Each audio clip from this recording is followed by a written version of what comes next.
மீனவ மக்கள் வாழ்வுரிமை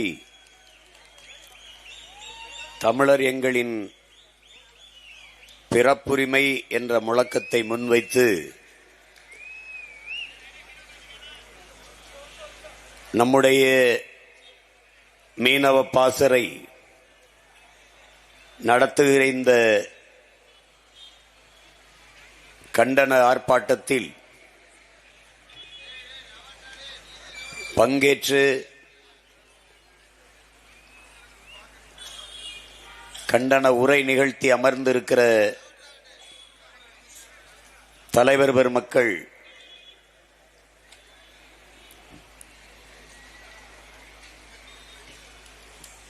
பேரன்பிற்கினிய முனைவர் தேசிய மீனவ பேரவையினுடைய தலைவர் குமரவேல் அவர்களே, புரட்சி தமிழர் மக்கள் கழகத்தினுடைய தலைவர் அன்பிற்கினிய தம்பி ஆனந்தராஜ் அவர்களே, முக்குளத்து புலிகள் கட்சியினுடைய நிறுவன தலைவர் என் அன்பிற்கினிய தம்பி ஆரு சரவணன் தேவர் அவர்களே, தாய்நாடு மக்கள் கட்சியினுடைய நிறுவன தலைவர் என்னுடைய பேரன்பிற்கினிய தம்பி பூமிராஜன் அவர்களே, தமிழர் மீட்புக் கழகத்தினுடைய தலைவர் என் அன்பு தம்பி கரிகால பாண்டியன் அவர்களே,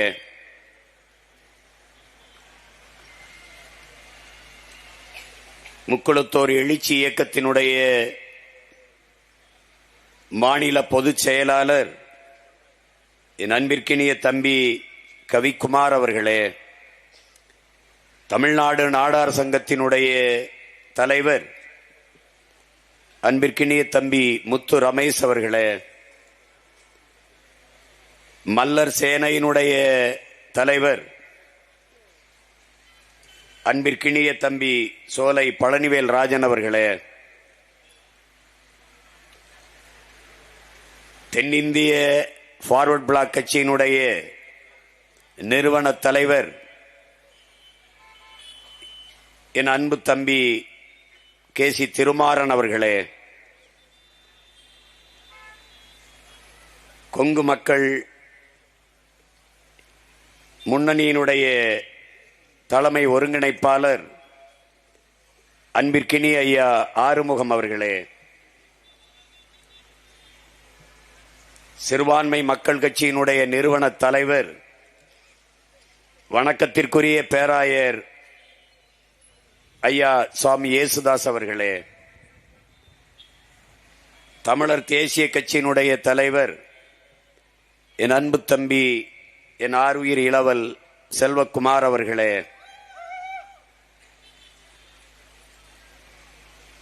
புரட்சி தமிழகம் பறையர் பேரவையினுடைய மாநில தலைவர் நம் அன்பிற்கினிய அண்ணன் ஏர்போர்ட் மூர்த்தி அவர்களே, இந்திய தேசிய லீக் கட்சியினுடைய தலைவர் மதிப்பிற்குரிய அண்ணன் தடா ரஹீம் அவர்களே, உணர்வு எழுச்சியோடு உரிமைக்காக நாம் போராடுகிற இந்த போராட்டத்தில் பங்கேற்றிருக்கிற உயிரோடும் உணர்வோடும் கலந்து வாழ்கிற என்னுயிர் சொந்தங்களே, உங்கள் அனைவருக்கும் என்னுடைய அன்பும் வணக்கமும்.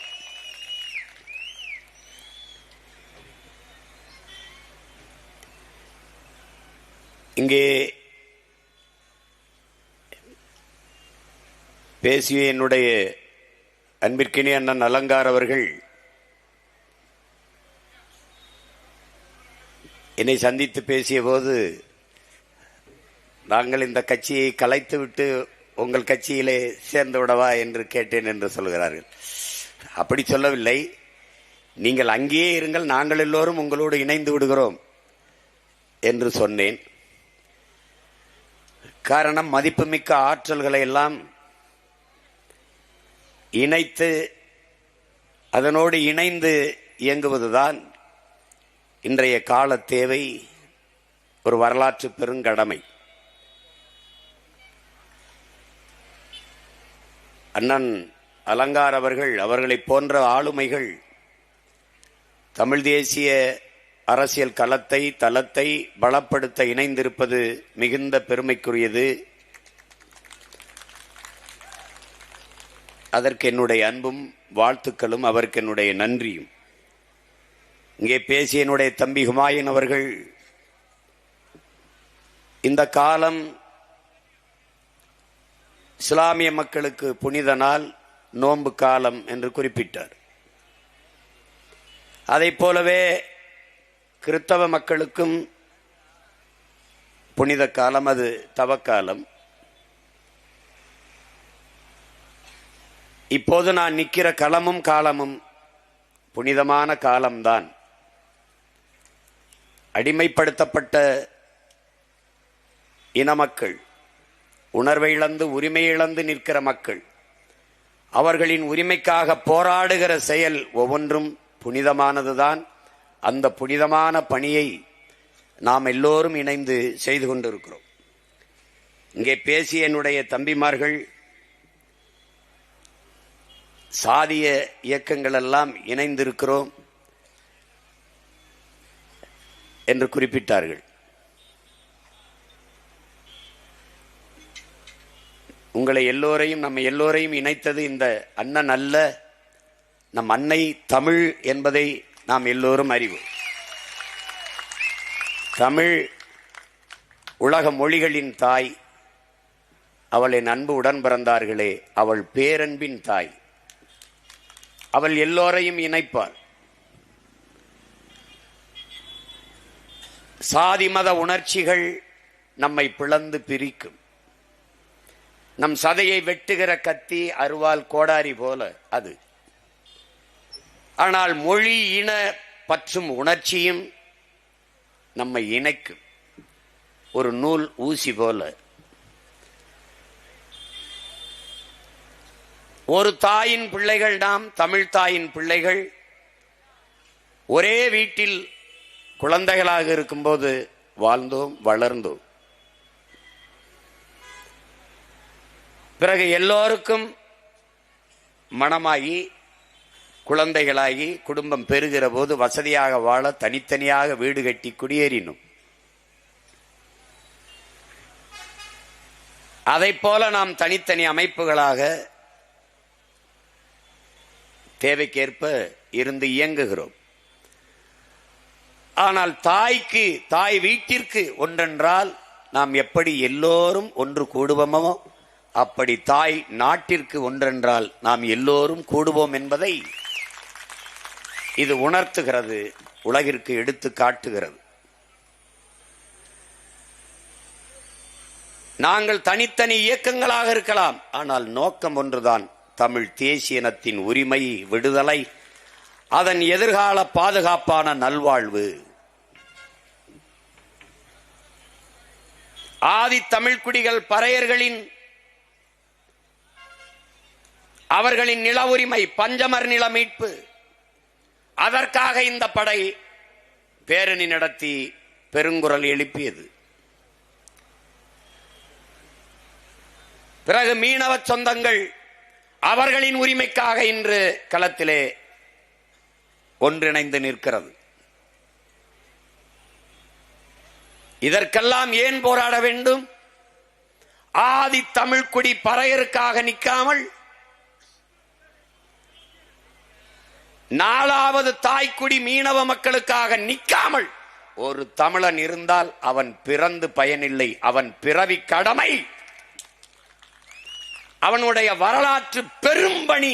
இதற்காக களத்திலே நின்று போராடுவது, இது தமிழ் தேசிய மக்களின் பிறப்புரிமை என்பதை மனதில் கொண்டு களத்திலே நிற்கணும். குறிப்பாக எங்களிலும் இளைய என் தம்பி தங்கைகள் உள்ள சுவற்றில் ஆழமாக பதிவு செய்ய வேண்டும். நமது முன்னவர்கள் இங்கே படமாக பொறிக்கப்பட்டிருக்கிற பாண்டியாதிபதி தேர்மாறன், இங்கே இருக்கிற நம்முடைய பாட்டனார் தாத்தா சிங்காரவேலர், இங்கே இருக்கிற பாட்டன் பாண்டியாபதி தேர்மாறன், நமது முன்னவர்கள், இங்கே பேசிய நமது முன்னவர்கள் எல்லாம், நமது தம்பிகள் எல்லாம் குறிப்பிட்டார்கள். பெரும்படுகு முத்தரையர் நமது பாட்டன் அப்படி அறியப்பட்டார். சுவரன் இளமாறன் என்கிறது அவருடைய பெயர். நமது முன்னவர்கள் எல்லோருமே பூலித்தேவன், மருது பாண்டியர், வீர பெரும்பாட்டி வேலு நாச்சியார், வீரன் அழகுமுத்துக்கோன், தீரன் சின்னமலை, பண்டார வன்னியன், வெள்ளையத்தேவன், சுந்தரலிங்கனார், எப்படி எண்ணற்ற வீர மறவர்கள் அவர்களுடைய மரபணுக்கள் இன்னும் மாறாமல் இந்த மண்ணிலே நாம் வாழ்ந்து கொண்டிருக்கிறது உண்மையானால், அவர்களுடைய வரலாற்றை வாசித்து நேசித்து சுவாசித்தது நாம் வாழ்வது உண்மையானால், அவர்கள் முன்வைத்த முழக்கம் ஒன்றுதான் என் உடன் பிறந்தார்களே, அடிமை வாழ்வினும் உரிமை சாவு மேலானது. உயிரை இழக்கலாம், உரிமையை இழக்கலாமா? உயிர் இழப்பு என்பது தனிப்பட்ட ஒருவனுக்கான இழப்பு. சீமானின் உயிர் இழப்பு என்பது தனிப்பட்டவனுக்கான இழப்பு, அவன் குடும்பத்திற்கான இழப்பு. ஆனால் உரிமை இழப்பு என்பது நாங்கள் பிறந்த பெருமை மிக்க தமிழர் என்கிற தேசிய இனத்திற்கான இழப்பு. அதனாலேயே மீனவர் வாழ் உரிமை என்பது தமிழ் தேசிய மக்களின் பிறப்புரிமை என்ற முழக்கத்தை முன்வைத்து களத்திலே நிற்கிறோம். அவரவர் வீட்டை அவரவர் பாதுகாப்பாக வைத்திருந்தால் நாட்டை பாதுகாக்க வேண்டிய அவசியம் இருக்கிறது. அப்படித்தான் தனித்தனியாக வீட்டை பாதுகாக்க இயக்கம் கண்ட என் உடன் பிறந்தார்கள். ஒரே நோக்கம், பொது நோக்கம், நாட்டை பாதுகாக்க ஒன்றாக நிற்கிறோம் நாங்கள் தமிழர்கள். இங்கே பேசிய என்னுடைய தம்பி கூட சொன்னார், இந்த நாட்டை விட்டு, இந்த நிலத்தை விட்டு நீ எங்கு சென்றாலும் நான் தேவர், நான் நாடார், நான் கோணர், நான் செட்டியார், நான் பிள்ளை, நான் முதலியார், நான் முத்தரையர், நான் வன்னியர், நான் கவுண்டர் என்று அறிமுகப்படுத்த முடியாது. உலக வரலாற்றிலே எங்குமே இந்த அடையாளங்கள் இருந்ததில்லை, எவனுக்கும் இருந்ததில்லை. நான் இஸ்லாமியன், நான் கிறிஸ்தவன், நான் இந்து என்று எவனும் தன்னை அறிமுகப்படுத்திக் கொள்வது இல்லை. இல்லை, நீ கேரளாவுக்கு செல், இல்லது ஆந்திராவுக்கு செல், இந்திய நிலப்பரப்பில் எங்கு வேண்டுமானாலும் செல், இல்லை இந்த துணைக்கண்டம் கடந்து வேறு எந்த நிலத்திற்கும் செல், நீ யார்? எங்கு சென்றாலும் நீ தமிழன். இதனால் தான் நம்முடைய தாத்தன் புரட்சி பாவலன் எங்கு பிறப்பினும் தமிழன் தமிழனே, இங்கு பிறப்பினும் அயலான் அயலானேங்கிறார். மற்றவர்களைப் போல இனமாறுகிற, அடையாளம் தொலைக்கிற இனம் அல்ல இது. அருகில் இருக்கிற மாநிலத்தவன் இங்கு வந்தால் திராவிடனாக மாறுவான், பீகாரியன் வந்தால் இந்துவாக மாறுவான், மராட்டியன் இங்கு வந்தால் இந்துவாக இந்தியனாக மாறுவான். ஆனால் நீ எங்கு சென்றாலும் தமிழன். கர்நாடகாவில் இருந்தாலும் தமிழன், கனடா நாட்டில் வாழ்ந்தாலும் நீ தமிழன், ஆந்திராவில் வாழ்ந்தாலும் தமிழன், அமெரிக்கா, ஆப்பிரிக்காவில், ஆஸ்திரேலியாவில் வாழ்ந்தாலும் நீ தமிழன். இது உன்னுடைய மாண்பு. தாய் நிலத்தை இழந்து இன்னொரு தேசத்திற்கு இடம்பெயர்ந்து ஏதிலிகளாக நீ சென்றாலும் தமிழன் தான். அதுதான் உன் அடையாளம். மதம் மாறிக்கொள்ளக்கூடியது, மொழியும் இனமும் மாறிக்கொள்ள முடியாதது. இதை கவனத்தில் வச்சுக்கணும். நாம் தமிழர்கள். இது ஒரு கட்சியின் பெயர் அல்ல. நாங்கள் பிறந்த தமிழர் என்கிற தேசிய இனத்தின் அடையாளம். நாங்கள் தமிழர்கள். அந்த திமிரோட நாம நிற்க வேண்டும். வரலாற்றை படிக்காதவன் வரலாற்றை படைக்க முடியாது என்று அம்பேத்கர் கற்பிக்கிறார். வரலாற்றில் தெளிவு பெறாத எந்த இனமும் எழுச்சியுற முடியாது லெனின் சொல்கிறார். வரலாறு தான் எல்லா இனங்களுக்கும் வழிகாட்டும். நீ வாழ்ந்ததெங்கே, வீழ்ந்ததெங்கே, அதை வாசித்து உணராமல் நீ நிமிர முடியாது. நீ யார்? உலகத்திற்கு மானம், வீரம், அறம் எல்லாவற்றையும் கற்பித்த இனத்தின் மகன் நீ. மானத்திற்காக உயிரை விட்ட ஒரு இனத்தின் மகன் நீ. உன் சொந்த நிலத்தின் உரிமை இழந்து நிற்கிறாய். இந்த வங்காள விரிகுடா கடல் இன்னைக்கு தாண்டா வங்காள விரிகுடா. வரலாற்றின் குறிப்புகளில் சோழன் லேக்கடா, சோழனுடைய ஏரி. நம் மீனவ மக்கள், நம் சொந்தங்கள் படகு போட்டி படகு ஓட்டுவது போல நம்முடைய பாட்டன் அரசனுக்கு அரசன் அருள்மொழி சோழன் அவன் மகன் அரசேந்திரனும் கப்பல் ஓட்டி விளையாடினார்கள் என்பது வரலாறுடா. உலகத்திலே கப்பல் படை கண்ட பெருமகன் நம்முடைய பாட்டன் அரசேந்திரன். அவனுடைய பிள்ளைகள் அவன் கடற்பரப்பிலே கால் வைக்க முடியவில்லை என்பது எவ்வளவு பெரிய இழிவு, அவமானம். இங்கே பேசிய நம்முடைய தம்பி குறிப்பிட்டார், வர்ணகுலத்தான். என் தங்கை அஞ்சம்மாள் கூட வர்ணகுலத்தானை பற்றி பேசு. வர்ணகுலத்தான் வர்ணகுலத்தான் உனக்கு யாரு? ஏன் வர்ணன் வருது? மாயோன் மேய காடுரை உலகு, சேயோன் மேய மைவரை உலகு, வேந்தன் மேய தீம்புணல் உலகு, வர்ணன் மேய பெருமணல் உலகு. பெருமணல் உலகின் மக்கள் தான் பரதவர்கள், நாம் மீனவர்கள். பறந்து விரிந்த கடற்பரப்பிலே வாழ்ந்ததால் நாம் பரதவர்கள் என்று அழைக்கப்பட்டு, நில வேளாண்மை போல கடல் வேளாண்மை, மீன்பிடி தொழில், மீன்பிடிப்பது. உலக மக்கள் தொகையின் உணவிலே 33 விழுக்காட்டு உணவு தேவையை நிறைவு செய்வது மீன். 33 விழுக்காடு உணவை நிறைவு செய்கிற ஒன்று மீன். அதை பத்தி இவன் கவலைப்பட மாட்டான். அவனுக்கு வேளாண் குடிமக்கள் செத்தால் என்ன, மீனவன் செத்தால் அவனுக்கு என்ன? இந்த ரத்தம் ஓடுதா? இங்க உட்கார்ந்து இருக்கிற ரத்தம் அங்க ஓடுதா? அவன் எவன் செத்தா என்ன? அனைத்து கட்சி கூட்டம், எல்லா மாநில முதலமைச்சரையும் சந்திக்கிற கூட்டம், அந்த ஏற்பாடு கச்சத்தீவு மீட்புக்கு நடந்ததுண்டா? நீட்டு தேர்வு நீக்கத்திற்கு நடந்ததுண்டா? கல்வி மாநில உரிமை, மானுட உரிமை, அது எப்படி இந்திய நாட்டின் பொதுப்பட்டியலுக்கு போனது?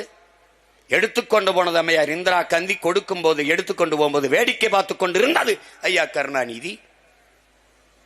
18 ஆண்டுகள் தொடர்ச்சியாக இந்திய அமைச்சரவையில் இருந்த கட்சி திமுக. இந்தியாவில் எந்த மாநில கட்சியும் இவ்வளவு காலம் மத்திய அமைச்சரவையில் இருந்ததில்லை. அந்த கல்வியை மாநில பட்டியலுக்கு கொண்டு வர வேண்டும். அதனால்தான் அடித்தட்டு மக்கள், உழைக்கும் மக்கள், ஒடுக்கப்பட்ட மக்களின் பிள்ளைகள் மருத்துவம் படிப்பது கனவாகி போனது என்று எல்லா மாநில முதல்வரையும் சந்தித்து அந்த நீட், அந்த கொடுமையை ஒழிக்க வேண்டும். ஒன்னும் பேசல.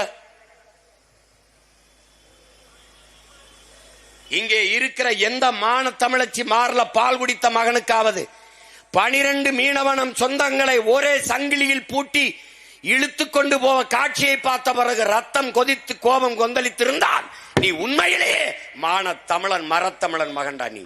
நீ அதையும் ஒரு செய்தியாக வேடிக்கையாக பார்த்திருந்தால் உன் ரத்தத்தை சோதிக்கணும். நீ ஈன பிறவி இழிமகனாக மாறிவிட்டாய். லட்சக்கணக்காக உன் இன மக்கள் கொத்து கொத்தாக கொன்றொழிக்கப்பட்ட போது நிம்மதியாக படுத்து உறங்கியவனிடத்திலே நீ அதிகாரத்தை கொடுத்தாய். உன்னை மாறி இழி குணம் படைத்தவன் உலகத்தில் எந்த இனத்தில் இருக்கான்? எந்த இனத்தில் இருக்கான்? இந்த கடலுக்குள் செத்ததான் நீ சொல்ற. 20 பேரை ஆந்திர காட்டுக்குள் சுட்டார் சந்திரபாபு நாயுடு. இவர்கள் கேட்டது உண்டா? ஒரு மரக்கட்டைக்கு இருக்கிற மதிப்பு மனித உயிருக்கு இல்லையா, மான தமிழன் உயிருக்கு இல்லையா என்று குரல் எழுந்ததுண்டா? தமிழர்களை போல மாண்புமிக்கவன், ஜனநாயகவாதி உலக வரலாற்றில் எங்காவது உண்டா? காவிரியில் தண்ணி அடிப்பான், சொந்த நிலத்துக்குள் மூட்டை முடிச்ச கட்டிக்கொண்டு அகதியாக நடந்து வருவோம். எவனாவது இது இழி செயல், இது கொடுஞ்செயல், இறையாண்மைக்கு, தேச ஒருமைப்பாட்டுக்கு எதிராக வரும் எவனாவது பேசியது உண்டா? இல்லை. நாக்கை தொங்க போட்டு உன் வாக்குக்காக வீட்டிலே நிற்கிற இந்த காங்கிரஸ், பாரதிய ஜனதா, கம்யூனிஸ்ட், இந்த திராவிட கட்சிகளில் ஒருவன் பேசியது உண்டா? எப்படி அடிப்பாய்? நீ ஓட்டு போடுகிற போது உனக்கு பாதுகாப்புக்காக துணை ராணுவ படையை நிறுத்துகிற இந்த நாடு, உன் உரிமைக்காக நீ போராடுகிற போது அந்த மக்களை பாதுகாக்க ராணுவத்தை நிறுத்த வேண்டும், குறைந்தபட்சம் துணை ராணுவ படையாது நிறுத்த வேண்டும் என்று நிறுத்தியது உண்டா? இல்லை. ஆனால் உனக்கு தேசப்பற்று இருக்க வேண்டும். எப்படி இருக்கு? தவிச்ச வாய்க்கு தண்ணி வாங்கி தர முடியாத அரசின் மீது, நாட்டின் மீது, தேசத்தின் மீது உனக்கு எப்படி பற்று வரும்? எப்படி வரும்? எவ்வளவு பெரிய வேடிக்கை, எவ்வளவு பெரிய கொடுமை! இந்த கடலுக்குள் செத்து விழுகிற மீனவன் செத்து விழுகிறான், அல்லது மீனவன் கைது செய்யப்படுகிறான், படகு பறிக்கப்படுது வச்சுக்க. இந்த நாடும் ஏடும் அல்லது சட்டமன்றமோ நாடாளுமன்றமோ ஒரு இடத்திலேயாவது இந்திய மீனவன் சுடப்பட்டான், இந்திய மீனவன் சிறைபிடிக்கப்பட்டான், இந்திய மீனவனின் படகு பறிக்கப்பட்டது, அவன் வலைகள் கிழிக்கப்பட்டது, அவன் தாக்கப்பட்டான் என்ற செய்தி படிக்காது, பேசாது, பேசியதில்லை. எடுத்து பார்வேன்னா, தமிழ் மீனவன் தாக்கப்பட்டான், தமிழ் மீனவன் கைது செய்யப்பட்டான், தமிழ் மீனவர்களின் படகு பறிக்கப்பட்டது, இதுதான் பேசுவார்கள். இந்த இடத்தில் தான் என் உடன் பிறந்தார்களே, இந்திய மீனவன் சிறைபிடிக்கப்பட்டான், இந்திய மீனவன் தாக்கப்பட்டான் என்றால் அங்கே இந்திய தேசியம் இருக்கிறது, உயிர்ப்போட இருக்கிறது. தமிழ் மீனவன் தாக்கப்பட்டான் என்றால் அங்கே இந்திய தேசியம் செத்து தமிழ் தேசியம் பிறக்கிறது. இதுதான் இந்த நாட்டில்.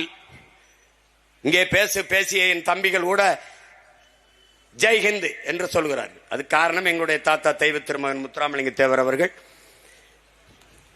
தேசப்பற்றோடு அவர் தேசியமும் தெய்வீகமும் மென்னிரு கண்கள் என்று முழங்கியவர். ஒருவேளை இன்று எங்கள் தாத்தா தெய்வ திருமகன் முத்துராமலிங்க தேவரும் எங்கள் தாத்தா பெருந்தலைவர் காமராஜரும் இன்று இருந்தால் எங்களை முந்திக் கொண்டு தமிழ் தேசியம் பேசியிருப்பார்கள்.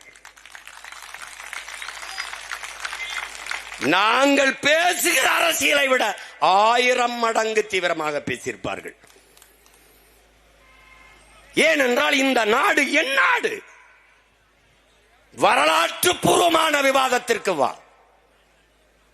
இந்த நாட்டின் அரசியல் சாசனத்தை எழுதி கொடுத்த புரட்சியாளர் அண்ணல் அம்பேத்கர் உலகத்திலே ஆகச் சிறந்த கல்வியாளன். நான் சொல்லல, நான் சொன்னா கூட நீ நம்புறதுக்கு மறுப்ப. ஆஸ்திரேலியா நாடு என் உடன் பிறந்தார்களே, ஆஸ்திரேலியா நாட்டின் பிரதமர் உலகத்தின் தலை சிறந்த கல்வியாளன் சிலையை நாங்கள் திறக்கப் போகிறோம் என்று போனார்கள்.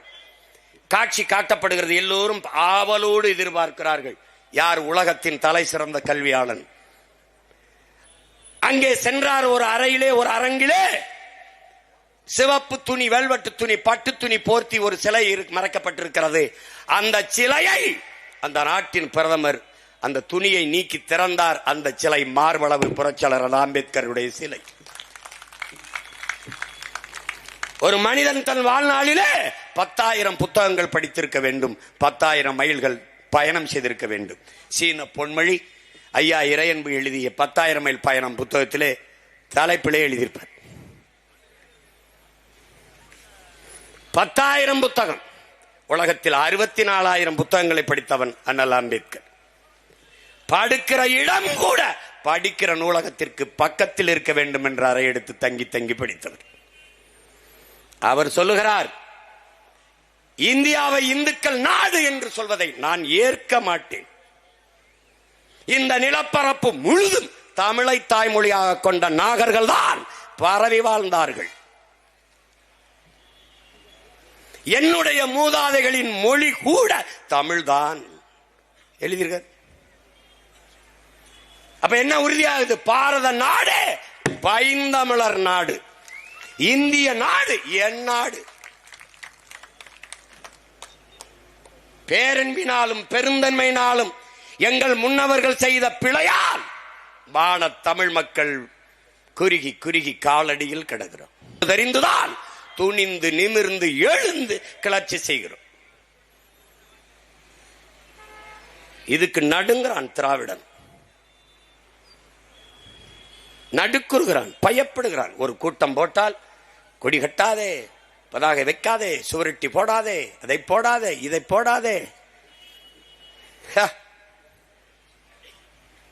பேரரசுகள் பேரரசுகள், முகலாய பேரரசு, பிரிட்டிஷ் பேரரசு, சேர சோழ பாண்டிய பேரரசு, விஜயநகர பேரரசு, மராட்டிய பேரரசு எல்லாம் வீழ்ந்திருக்கிறது. பெருமக்களே, அற்ப திராவிட பதர்கள் நீங்கள். என்ன அவ நீ சிங்கமும் புலியும் சேர்ந்து வேட்டையாடினால் திராவிட பண்ணி என்ன ஆகும் என்று ஒன்னும் செய்ய முடியாது, ஒன்னும் செய்ய முடியாது. இந்த வர்ணகுலத்தான் 16ஆம் நூற்றாண்டு, இப்ப இல்ல 16ஆம் நூற்றாண்டு, 1616 1616 ஒரு பெரும் வீரன், நம்முடைய மூதாதை, நம்முடைய பாட்டன், இன்னைக்கு இருக்கிற தஞ்சை நாகப்பட்டினம் பகுதியிலே வாழ்ந்த ஒரு பெரும் மறவன், மிகப்பெரிய தளபதி, கடற்படை தளபதி. போர்ச்சுகீசியர் இங்கு ஆளுகிற போது தமிழர் நிலப்பரப்பையும் கடல் தளத்தையும் தன் கட்டுப்பாட்டுக்குள் கொண்டு வர வேண்டும் என்றவன் முயற்சிக்கிற போது ஒற்றை வீரனாக எதிர்த்து போரிட்டு அதை தகர்த்தவன்.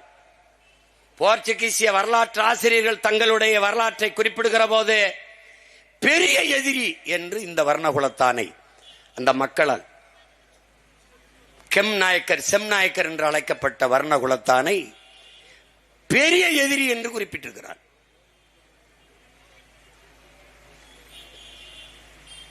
போர்க்குண காதலன், அதாவது போரையே காதலித்தவன் எழுதியிருக்கான், போர் காதலன் எழுதியிருக்கான்.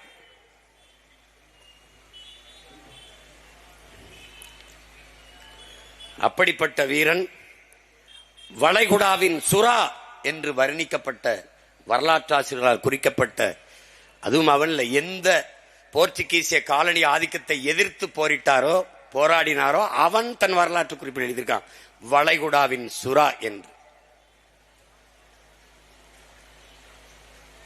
அந்த வர்ணகுலத்தினுடைய வாரிசுகள் நாம். இந்த கிழக்கு கடற்கரை பகுதியும் யாழ்ப்பாணத்தையும் பெரும் தளபதியாக, வீரமக்க தளபதியாக நின்று காத்து நின்ற தளபதி என்பதால் அன்னைக்கு அந்த நம்முடைய ஈழத்தாயகத்தை நாண்ட, இலங்கை மண்ணை ஆண்ட நம்முடைய மூதாதை சங்கிலியான் யாழ்ப்பாணத்தை காக்கிற படை தளபதியாக அவரை நியமித்திருக்கிறார். கடலையே கட்டி காத்த காப்பாற்றிய அந்த வர்ணகுலத்தானுடைய வாரிசுகள் கடல்ல கால் வைக்க முடியல. அந்த வர்ணகுலத்தானின் வாரிசான நம்முயிர் தலைவன் மேதகுவே பிரபாகரன் அவர்கள் இங்கே பேசிய நம் தம்பி குறிப்பிட்டதை பலமுறை நான் சொல்லியிருக்கிறேன். நான் இங்கிருந்து விண்ணூர்தியில் பயணம் செய்தேன். ஆனால் அங்கிருந்து மன்னார் கடற்பரப்பில் அரை மணி நேரத்திற்கு மேலாக கடல் பரப்பிலே தான் நான் பயணம் செய்தேன். அப்போது சுற்றி படகுகளிலே மீன்பிடித்துக் கொண்டிருந்த நமது சொந்தங்கள், நாங்கள் விடுதலை புலிகளின் படகுகளை போறதை பார்த்துவிட்டு கையசைத்தார்கள். கையசைத்தோம், எல்லாம் நம்மவர்கள் என்று. தலைவரோடு பேசிக் கொண்டிருக்கும் போது சொன்னால், நம்முடைய கட்டுப்பாட்டில் இருக்கிற கடற்பரப்பில் நம்முடைய மீனவ சொந்தங்கள் எவ்வளவு பாதுகாப்பாக மீன்பிடித்து திரும்புகிறார்கள் என்று நீங்கள் பாருங்கள் என்று. என் அன்பு தம்பி தங்கைகளே, என் அருமை உடன் பிறந்தார்களே, இன்னி ஒன்றும் நம்மளை செய்ய முடியாதவர்களால் தலைவர் 35 ஆண்டுகளாக தமிழீழ மண்ணிலே அந்த போராட்டத்தை, வீரஞ்செறிந்த அந்த விடுதலை போராட்டத்தை, தாய் மண்ணை மீட்க காக்க போராடி அந்த புரட்சிகர விடுதலை போராட்டத்தை தொடர்ச்சியாக உறுதியாக தளர்ச்சியின்றி செய்ய முடிந்தது என்றால் அதற்கு காரணம் கடற்பரப்பிலை வாழ்ந்த நம் மீனவ சொந்தங்கள் என்பதை என் அன்பு தம்பி தங்கிகள் மறந்துவிடக்கூடாது. கடைசி நேரத்தில் கையெறு நிலையில் நிறுத்தப்பட்டு ரகோத்தமன் என்கிற அந்த புலனாய்வுத்துறை அதிகாரி அவர்கள் இன்று மறைந்து விட்டார். அவர் தொலைக்காட்சி வாதத்திலே எல்டிடிக்கு, அவர் மொழி எல்டிடிக்கு போன அந்த ஆயுதம், எல்லா உதவிகளையும் கருணாநிதி அவர்கள் நிறுத்திவிட்டார்கள், லைஃப் லைனை துண்டித்து விட்டார்கள், இந்த வார்த்தையை பயன்படுத்தியிருந்தார். என்னிடத்திலே தலைவர் அம்மையார் ஜெயலலிதா அவர்கள் நம்மவர்களை பிடித்து சிறையில் போட்டாலும் கடற்கரையில் என்னை கண்டுகொள்ளவில்லை. 5 ஆண்டுகள் அவர் ஆட்சியில் எனக்கு வர வேண்டியதெல்லாம் தடையின்றி வந்து கொண்டிருந்தது. என்ன வந்தது? மருந்து, மாத்திரை, இரத்த பொட்டலங்கள், அரிசி, பருப்பு, எண்ணெய், பெட்ரோல், டீசல், மண்ணெண்ணெய், இது போன்றது. ஆனால் இவர் நம்மவர் தமிழ் தலைவர் என்கிறார்களே, இவர் வந்து விட்டால் என்றால் கடற்கரையை சுத்தமாக இறுக்கி மூடிவிட்டார். எந்த அத்தியாவசிய பொருளும் உள்நுழையவில்லை, கொண்டு வர முடியவில்லை. அதனால் நீங்கள் பேசி பாருங்கள், கடற்கரையில் ஏதாவது ஒரு ஓரத்தை தளர்த்திவிட சொல்லி என்றார். வந்தேன், அந்த செய்தியை சொல்வதற்கு பலமுறை முயன்றேன், அவர் தவிர்த்தார். தொடர்ச்சியாக இடைவெளி நம் இனம் மொத்தமும் செத்தது, ஒரு சகித்தார்கள். நம் இனத்தின் பிணத்தின் மீது நாற்காலியை போட்டு பதவி அனுபவித்தார்கள். 1.5 ஆண்டு காலம் தொடர்ச்சியாக சிறைக்குள் தனி சிறை. நானும் புத்தகங்களும் மட்டும்தான். இருளில் புத்தகங்களை இந்த குறைந்த வெளிச்சத்தில் படித்து கொண்டிருக்கும் போது ஒரு முடிவெடுத்தேன், உங்கள் மகன் இவர்களை ஒழித்தாலே ஒழிய நம் இனத்திற்கு விடுதலை இல்லை. இவன் ஒப்புக்கு அழுவான், உளமாற அழமாட்டான். இவன் நம்மை ஆள வேண்டும் என்று துடிப்பான், நம்ம வாழ வேண்டும் என்று நினைக்க மாட்டான். இவன் நம் மரணத்தை ரசிப்பான், ரத்தத்தை ருசிப்பான். நம் அக்கா தங்கை தாலி அறுத்து நாம் அழுதால் நம் ஓலமும் ஒப்பாரியும் அவனுக்கு இசை போல இனிக்கும். ஏன்? அவன் திராவிடன். நமக்கு வலிக்கும். ஏன்? நாம் தமிழர்கள். நிலம் வேறு, தொழில் வேறு, ஆனால் மொழியும் இனமும் ஒன்று, ரத்தமும் சதையும் ஒன்று. அதனையும் புரிஞ்சுக்கணும். அவன் தொழிலால் மீனவன், நான் தொழிலான் வேளாளன், நான் செய்கிற தொழிலால் குயவன், நான் தொழிலால் வண்ணான், நான் தொழிலால் மருத்துவன், நான் தொழிலால் தச்சன். ஆனால் மொழியால் இனத்தால் நாங்கள் தமிழர்கள். ஒத்ததறிவார் உயிர் வாழ்வார், மற்றெல்லாம் செத்தால் வைக்கப்படுகிறான். வள்ளுவ பெருமகனார் தந்தர்லிய மறைமொழியிலே பல ஆயிரம் ஆண்டுகளுக்கு முன்பு நமது பாட்டனார் பாடி வைத்திருக்கால் என்னது? ஒத்தது அறிவான். என்ன அறிவான்? வண்ணான் இருக்கணும், குயவன் இருக்கணும், நாவிதன் இருக்கணும், நல்லா கொஞ்சிக்கணும், மீனவன் இருக்கணும், வேளாண்குடி இருக்கணும். எல்லோரும் இருந்தால்தான் சமூகம் வாழ முடியும். ஒருவன் தயவு உதவி இல்லாமல் வாழ முடியாது. இதை எப்படி சொல்றான்? இதை உணர்ந்தவன் ஒத்தது அறிவான் உயிர் வாழ்வான், மற்றெல்லாம் செத்தால் வைக்கப்படுவான். செத்து போன பிணம்டான்ட்டான். இப்ப ஏன் நாங்கெல்லாம் கூடியிருக்கோம்? அந்த குரலுக்கு பொருள் தெரியும். ஒத்தது அறிந்தோம், வாழ்க்கைக்காக கூடியிருக்கோம். அங்க வந்து பறையரினுடைய பஞ்சமி நல மீட்புக்கு போறான்னாங்க. பறையரெல்லாம் எங்கள் கூட நிற்பாருங்கிறது இல்ல. மீனவ மக்களின் உரிமைக்காக போராடுகிறார்கள். மீனவர்கள் எங்கள் கூட நிற்பார்கள் என்பதற்காக அல்ல. நாங்கள் மீனவர்களோட நிற்கிறோம், பறையர் பெருங்குடிகளோட நிற்கிறோம், மீனவ சொந்தங்களோட நிற்கிறோம் என்பதை காட்டுவதற்காக உங்கள் பிள்ளைகள் நாங்கள் நிற்கிறோம். ஓட்டுக்காக அல்ல, நாங்கள் பிறந்த நாட்டுக்காக நிற்கிறோம்.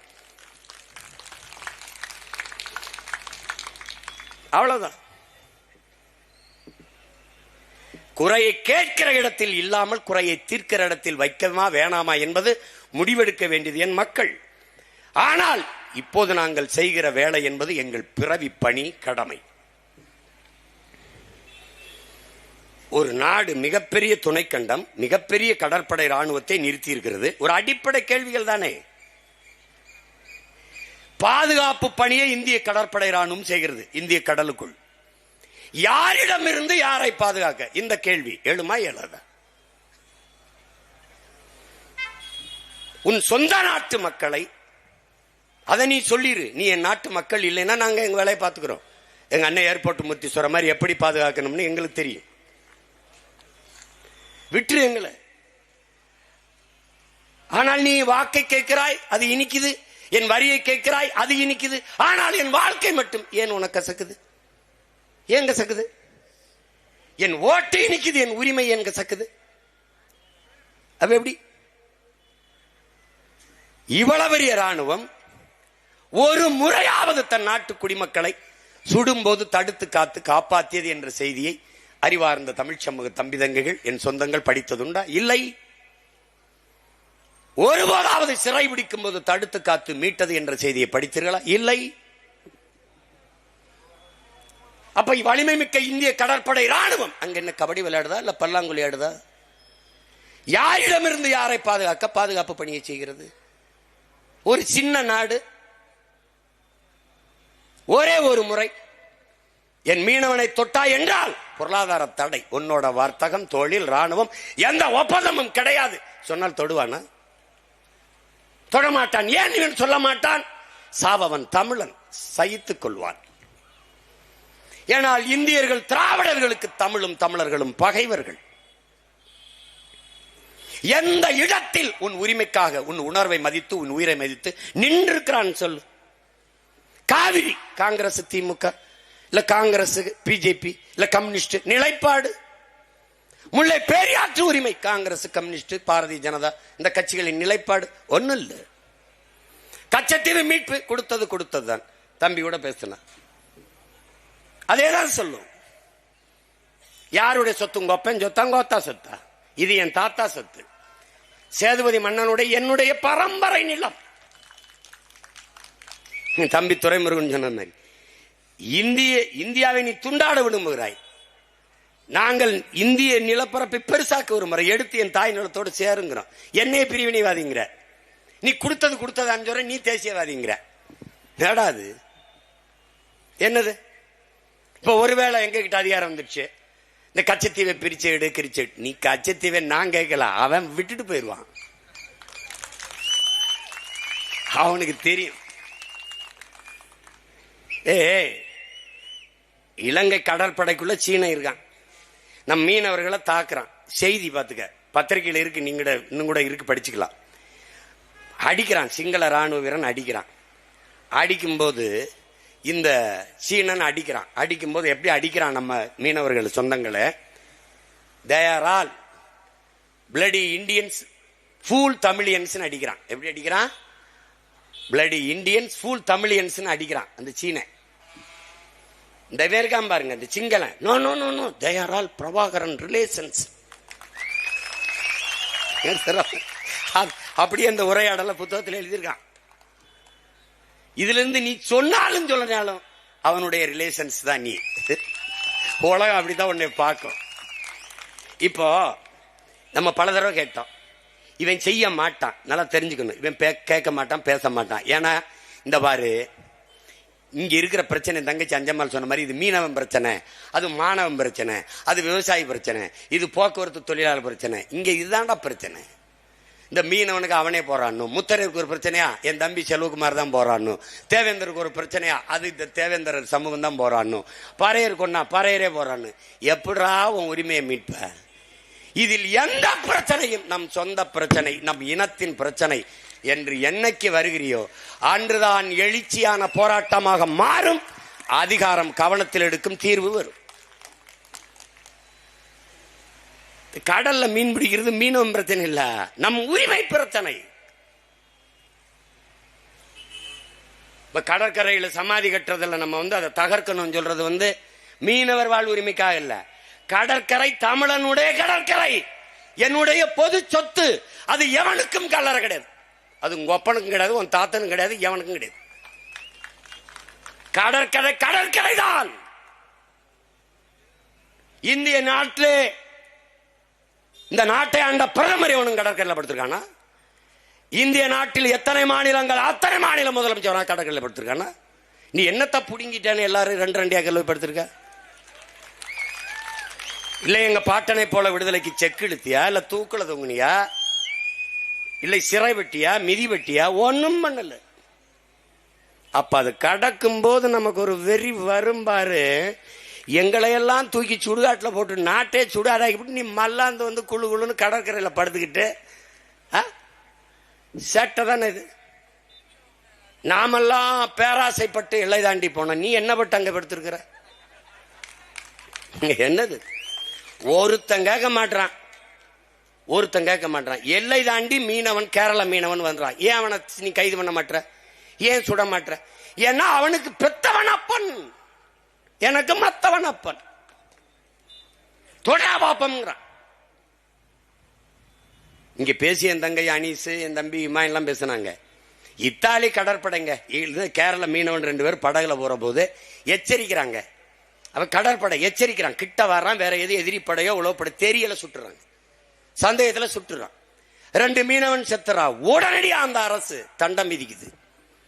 தண்டம் விதிச்சு 2 கோடி அவன்கிட்ட வாங்கி ஒவ்வொரு குடும்பத்துக்கும் ஒவ்வொரு கோடி கொடுத்துருது. ஆனால் 850 மீனவன் சேர்த்திருக்கான். ஒத்த பொட்டு ₹1 காசு நெத்தியில பொட்டு காசு தரல. எப்படி இருக்கு? மீனவன் பிடித்து வந்த மீனுக்கு இருக்கிற மதிப்பு மீனவன் உயிருக்கு இல்ல. இங்க அதான் பிரச்சனை. அது சிறை பிடித்துறாங்க அந்த இத்தாலி கடற்படை வீரர்களை. இந்திய நாடாளுமன்றத்தில் விவாதிக்கிறாங்க. நல்லா கொஞ்சிக்கணும். என்ன சொல்றாங்க? இந்த குற்றத்திற்கு மீனவர்களை சுட்டுக் கொன்ற இத்தாலி கடற்படை வீரர்களுக்கு அதிகபட்ச தண்டனையாக மரண தண்டனை கொடுக்கலாம்ங்கிறாங்க. இருக்கு செய்தி, நானா சும்மா சொல்ல. எவ்வளவு தூரம் போறான் பாருங்க. ஏன்னா அங்க ஆள் இருக்கான், அவனுக்கு அப்ப இருக்கான், அவ்வளவு தூரம் வேலை நடக்குது. ஏன் அந்த அரசு, காங்கிரஸ் அரசு அவ்வளவு துடிக்குது? காங்கிரஸ் ஆளுகிற உயரத்தில் அங்க இருக்குது. அதை இழந்து விடக்கூடாது என்று அந்த மக்களின் உரிமைக்கு நிக்குது. கர்நாடகாவில் காவிரி நதிநீர் உரிமை நம்ம கேட்கும் போது வாய் திறக்காத இந்த கட்சிகள் ஆள்வது திருப்பி திருப்பி பாரதிய ஜனதா காங்கிரஸ் தான். ஏன் இங்க இருக்கிறது பேச மாட்டது? பேசினால் அங்க காங்கிரஸ் பாரதிய ஜனதா, பாரதிய ஜனதா பேசினால் காங்கிரஸ் வெல்லும், இங்கே காங்கிரஸ் பேசினால் பாரதிய ஜனதா வெல்லும். அந்த மாநிலத்தை ஆளுகிற உரிமைக்காக ஒரு தமிழ் தேசிய மக்களின் உரிமையை இழக்கிறது இந்த கட்சிகள் பறிகொடுக்க தயாராக இருக்கிறது. ஆனால் மான உணர்வு, இன உணர்வு இல்லாத நாம் அதை மறந்து விட்டு திருப்பி திருப்பி அவனுக்கு வாக்கை செலுத்தி வலிமையை கொடுத்து கொண்டே இருக்கிறோம். என் உரிமைக்கு நிற்காத உனக்கு ஒரு வாக்கு இல்லை, ஒரு ஓட்டு கூட இல்லை என்ற நிலையை நாம் உருவாக்கினால் அவன் நடுங்குவான், பயப்படுவான். ஆனால் அது இல்லை, அவன் திமிராலைனான். அப்ப இஸ்ரேலில் தேர்தல் நடக்கிறது. இஸ்ரேலிய பிரதமர் பேசி இந்த ராணுவ வீரர்களை அங்கே வாக்கு செலுத்துவதற்காக அனுப்ப சொல்கிறார்கள். இவர்கள் சிறை விடுப்பு விட்டு அங்கே அனுப்புகிறார்கள். அப்ப மன்மோகன் சிங் பிரதமர். அங்கே போனவர்கள் திரும்பி வரவில்லை, அனுப்ப முடியாது என்கிறது. இந்த நாட்டின் பாராளுமன்ற அவையிலே பிரதமர் மன்மோகன் திருப்பி அனுப்பவில்லை என்றால் மிகப்பெரிய பின்விளைவை சந்திப்பீர்கள் என்று எச்சரிக்கிறார். எப்படி பாருங்க, 2 மீனவனை சுட்டதுக்கு எவ்வளவு வேலை நடக்குது. 850 மீனவனை சுட்டிருக்கான். என்ன நடந்திருக்குன்னு பாரு. எங்க அண்ணன் ஏர்போர்ட் மூர்த்தி பேசின மாதிரி, நீ காங்கிரஸ் மீனவர் சங்கம், பாரதிய ஜனதா மீனவர் சங்கம், அதிமுக மீனவர் சங்கம், திமுக மீனவர் சங்கம், அவன் வெட்டி போடுறான் 2 அங்கம். இப்படித்தான், வேற ஒண்ணும் கிடையாது. வேற என்ன நடக்குது? என்ன நடக்குது? ஏன் தமிழின மக்கள், இத்தனை கோடி மக்கள் இருந்தும் இவர்களுக்கு அதிகாரம் வரவில்லை என்றால், சாதி மதங்களாக பிளந்து பிரிந்து நிற்பதால் ஓர்மை இல்லை. ஓர்மை இல்லாதால் அரசியல் வலிமை இல்லை. அரசியல் வலிமை இல்லாதால் அதிகார வலிமை இல்லை. இவ்வளவுதான். இதைத்தான் நம்முடைய ஐயா காப்பா அரவாணன் தன்னின பகை என்கிறார். தேவேந்திரரை நிறுத்தினால் தேவர் போட மாட்டார், நாடாரை நிறுத்தினால் கோனார் போட மாட்டார், பறையரை நிறுத்தினால் படையாச்சி வாக்கு போட மாட்டார். இப்ப எப்படி தமிழ் தேசிய மக்களுக்கு, தமிழின மக்களுக்கு அதிகாரம் வரும், அரசியல் வலிமை வரும்? ஆனால் கருணாநிதி பேரனுக்கும் பேத்திக்கும் ஓட்டு போட்டு விடுவார். ஏன்? இதுதான் இங்க இருக்கிற கொடுமை. ஒரு கவுண்டர் நாட்டாண்டால் அந்த சாதி ஆதிக்கம் பெறும் என்று மற்றவன் நினைக்கிறான். ஆனால் ஜெயலலிதாவோ கருணாநிதியோ எம்ஜிஆரோ அல்லது ஐயா ஸ்டாலினோ ஆண்டால் தேவரும் கை கட்டுகிறான், கவுண்டனும் கை கட்டுகிறான், நாடாரும் கை கட்டுறான், வன்னியனும் கை கட்டுறான், நாமும் கட்டி விடுவோம், போட்டுறான். அதனால மொத்த வீட்டுக்காரனே ஆண்டுட்டு போயிடுறான். இதை யதார்த்தத்தை புரிஞ்சுக்கணும். அப்புறம் வெளியில வந்து நாங்கள் யார் தெரியுமா, நாங்க எவ்வளவு பெரிய ஆள் தெரியுமா, அதான் தெரியுது. சேர்ப்படி வாங்குறது, 2-3 சீட்டுக்கு முட்டிக்கால் போடுறது, சொந்தமா சுயமா தன்மானத்தோடு நினைக்கிறத பேச முடியல. அப்புறம் எம்எல்ஏ ஆகி எம்பி ஆகி எங்க போய் எம்பிரணி? எதுக்கு என்ன எம்பிரணி? தொடர்ச்சியாக மீனவ மக்கள் பட்டினி போராட்டம். இந்த படம் நான் என் தம்பி ரவிகிட்ட சொல்லி, சரி பட்டினி எடுத்து போராட்டம் கவனிச்சிட்டாரா? உடனே மாவட்ட ஆட்சியர் வந்து பார்த்துட்டாரா? இல்ல மீன்வளத்துறை அமைச்சர் வந்து பார்த்துட்டாரா? என்ன பிரச்சனை நாங்க பாக்குறோம் சொல்லிட்டாரா? முறையிட்டாரா? கடிதம். நீ முதலமைச்சரை தேர்ந்தெடுத்திருக்க நினைச்சிட்டு தெரிஞ்சினா நாம் பொறுப்பா? நீ போஸ்ட் மாஸ்டர் தேர்வு பண்ணிருக்க, நீ உனக்கான தலைவனை தேர்ந்தெடுத்துக்க நினைச்ச, நீ சாராய ஆலை முதலாளியை தேர்வு பண்ணிருக்க. அவருக்கு நீ படிக்கிறதை பத்தி கவலை இல்லை, நீ குடிச்சியா இல்லையாங்கிறத உங்க அப்பா கவலைப்படுவார். என் புள்ள படிக்குதா இல்லையாங்கிற கவலை. இன்னைக்கு அவன் குடிச்சானா இல்லையா? டே குடிச்சா நீ தள்ளாடுவாய், நீ குடிக்கவில்லை என்றால் உன் அரசாங்கம் தள்ளாடி விடும். உலகத்தில் இப்படி பாரு, பொது மனிதனா ஒரு நாட்டின் குடிகளை குடிக்க வச்சு அதில் இருந்து வருகிற வருமானத்தை வச்சு வளர்ச்சி நல்லாட்சின்னு பேசினான்னா இவனை மாறி ஒரு கேவலப்பட்டவர்கள் ஐயோக்கிற நீ உலக வரலாற்று எங்க பார்த்திருக்கியாடா? இங்க பார்த்திருக்கியா? சொல்லு. இவ்வளவு மக்கள் தொகை இல்ல, இவ்வளவு வருவாய் பெருக்கம் இல்ல, ஒண்ணுமே இல்லாத காலத்தில் பல அணைகளை கட்டி பல சாலைகளை போட்டு பல தொழிற்சாலைகளை கொண்டு வந்து 14,000 பள்ளிக்கூடங்களை கட்டி படிக்க வைத்தான் ஒரு தலைவன், நம்முடைய தாத்தா காமராஜ்.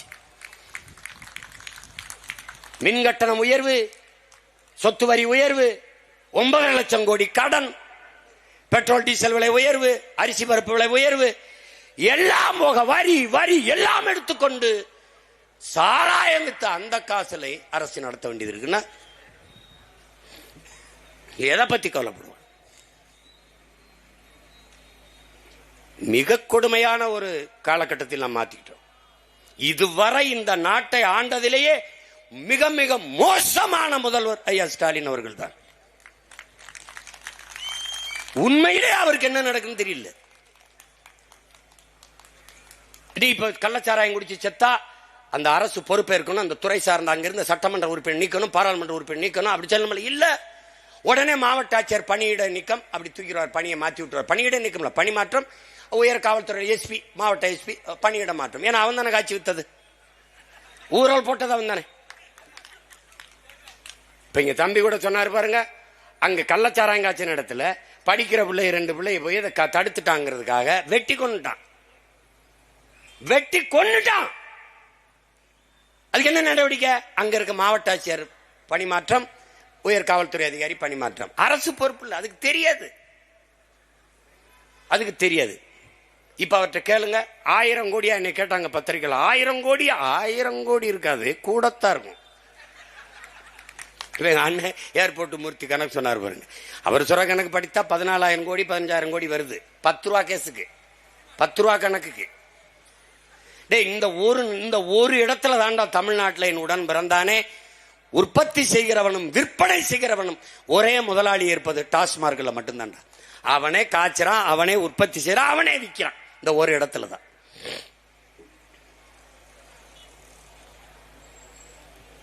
நம் மக்கள் வலிமை மிக்க வாக்கை வைத்திருக்கிற போது இந்த மக்களின் உரிமைக்காக, வாழ்வுரிமை பாதுகாப்புக்காக நிற்கவில்லை என்றால் ஒரு வாக்கை கூட பெற முடியாது என்கிற நிலையை நாம் உருவாக்கவில்லை என்றால் அவன் நம்மளை மதிக்க மாட்டான், நமக்கு இந்த பிரச்சனைகளுக்கு தீர்வு காண மாட்டான்.